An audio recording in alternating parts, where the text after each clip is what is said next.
Now, if you're going to buy a Spitfire yourself, there are quite a few things to look at, but the main thing to worry about is rust. These guys are real classic for rusting.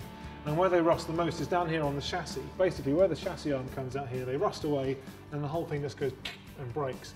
That's a bit of a classic. So obviously you're going to be able to tell that if the car's already folded, but make sure that the chassis is very, very sound, and also just follow the rest. Again, always around the seals, around the doors. Check the door drops themselves. If I just pop around the back here, a good way to tell, especially on a convertible car, just look at the door shuts, make sure that they're even width all the way down, because if they're not, if they're tighter up here than they are at the bottom, chances are, again, either the door's sagging or worse still, the whole car is beginning to kind of fold into two.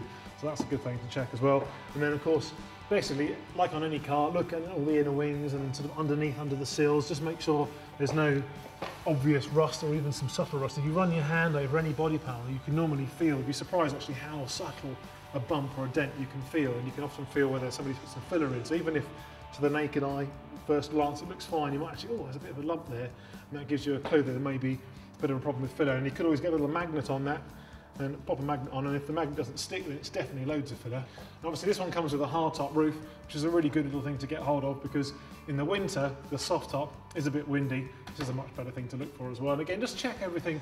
It's just kind of like any product, any car really, just check everything for wear and tear. This car has done, I don't know how many thousand miles, so it's going to have lots of bits of wear on it.